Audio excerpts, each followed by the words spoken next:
Popping trees.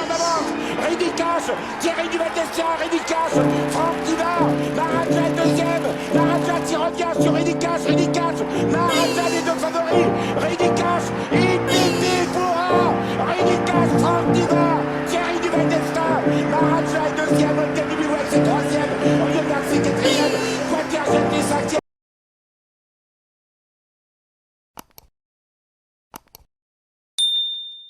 Et bonjour à tous les amis, bienvenue sur ma chaîne YouTube. On se retrouve pour le quintet du lundi, direction l'hippodrome de Marseille-Borelli, handicap de Marseille, 15 partants, les galopeurs, sur un tracé de 2100 mètres, en terrain juste souple, lisse à 0 mètres. Encore un quintet très ouvert, un tracé qui n'avantage pas les chevaux qui attendent, je trouve que c'est un petit peu coulant, l'hippodrome de Marseille-Borelli et ce tracé-là. On va démarrer de suite les bases de jeu. Alors mon gagnant sera le numéro 4, Mon Argent, qui porte bien son nom, corde 6, Sylvain Ruiz. Il a déjà gagné quintet, 2100 mètres, 2000 mètres, c'est sa distance. Il a gagné pour son unique essai sur l'hippodrome de Marseille-Borelli en battant Gypsy Jet 7 qu'on retrouve ici. Il a battu cet été un certain Kochenko, qui est une valeur sûre dans les quintets. Je pense qu'il a tout ce qu'il faut pour remporter son deuxième quintet demain. Deuxième base, le numéro 14, Idiane Pacifique, corde 14, Maxime Guyon. C'est un cheval qui n'est jamais sorti des 3 premiers depuis qu'il est dans les box de Cédric Rossi.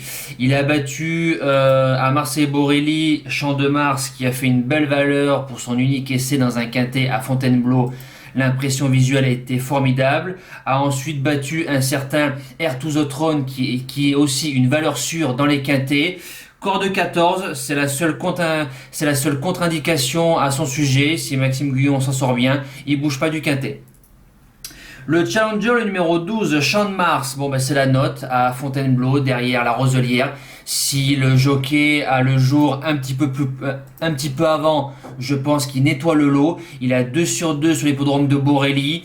Il va dans le terrain souple, 2000 mètres, c'est son truc. À tirer la corde 15, il va falloir démarrer et se placer, mais sans ça, je pense qu'il a encore largement sa place dans les 5. Premier outsider, le numéro 5, Special Apple, une femelle qui a couru 10 fois dans l'argent. Elle a couru 2 quintets face aux femelles 5e, 6e, très bien. Ils viennent gagner sur Vivo assez facilement, sur PSF, prend 2 kilos. Les mâles et les ongres ne sont pas, c'est pas des chevaux déclassés d'une rue. Si la jument fait sa course, menée en dedans, je pense qu'elle peut prendre sa place de 4e, 5e sans problème. Deuxième outsider, le 10, Motivarum, tenante du titre. Elle était sous l'entraînement de Jérôme Régnier l'année dernière. Là, elle arrive dans les box de Karina Fay, Didier Ardouin qui est dessus. Elle a changé d'entraînement plusieurs fois. Si on met Didier Ardouin d'entrée de jeu, je pense que c'est pour bien faire. La suite du pronostic, l'As, Gypsy Jet 7, qui a gagné pour son unique essai dans les quintets. 2500 mètres PSF Deauville. Derrière, ça vient de faire deuxième de Mon Argent, avait 5 kilos de désavantage par rapport au 4. Cette fois-ci, il n'y a plus que 1,5 kg. Au papier du kilo, le 1 a un avantage sur le 4. Il peut servir de base, je l'ai mis à cette place-là. Ensuite, le numéro 6, Edinson, qui a 0 de marge. Voilà, il y a Pierre-Charles Boudot qui est dessus, prend des petites places, fait tout ce qu'il peut. C'est un 4 ans, corde 1, entraînement chotard. Alors je me dis, si on met Pierre-Charles Boudot, c'est pour essayer de prendre son petit lot. Le cheval a 8 sur 9 sur la piste. Et je termine avec le numéro 11, Oyambre, corde 7, Franck Blondel. Lui, il faut que le terrain soit absolument souple pour qu'il donne sa pleine puissance. C'est un cheval qui fait ce qu'il peut, a fait 7e pour son unique essai dans les quintets. Alors en bout de combinaison, je vous dis pourquoi pas. En cas de non partant, le 8, Kairat. Alors si c'est le cheval de l'année dernière, je vous dis première chance. Cette année, il a pris une bonne 5e place dans un quintet à Clairefontaine-Deauville. Alors pourquoi pas dans un champ réduit, je vous dis oui. Mes impasses sont le numéro 15, Armorial, je pense le cheval surclassé dans les quintets. C'est mon avis, je n'y crois pas.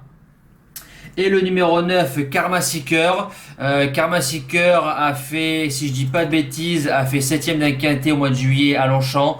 Après a échoué à Salon de Provence. Maintenant, je pense que la jument est meilleure dans des petits lots. Je l'écarte. Voilà, le quintet c'est fini. Nous passons au cheval du jour. Alors, le cheval du jour hier qui nous laisse vraiment beaucoup de regrets. En réunion 4 course 8, le 9, Haricot. Au départ, les deux premiers favoris sont distancés. J'ai vu que dans le tournant du chemin de fer, Julien Ballu a pris son temps. On passe le tournant, je me frotte les mains, on est troisième. Je me dis qu'on va largement jouer la place dans les trois. Et le cheval se tape un antérieur avec un postérieur, faute de bébé, dommage parce que vu la physionomie de la course, on avait largement la place dans les trois. Nous espérons reprendre le cours des bonnes choses avec Gengis cet après-midi sur l'hippodrome de Lyon-la-Soie. Et pour lundi 26 octobre, sur l'hippodrome du Croisé-la-Roche, un cheval qu'on connaît très très bien en réunion 4 course 3. Je l'ai pris 2 fois. Je l'ai pris sur Vincennes 4e et ensuite distancé. Et 4e récemment sur Anguin avec Johan Le Bourgeois. Une faute au départ et l'impression visuelle était bonne.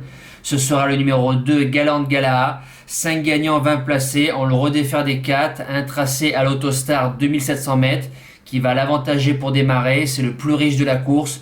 Bon engagement, c'est son entraîneur qui se met dessus, qui l'a déjà mené au poteau. Dans la course, faut se méfier de Gitano Jack. Voilà, je pense que c'est le concurrent le plus dangereux de la course. Il a le numéro 2, il court caché, c'est un excellent finisseur. Il doit au moins jouer sa place dans les 3. Si cette fois ça passe pas, ça veut dire qu'on ne doit pas le toucher.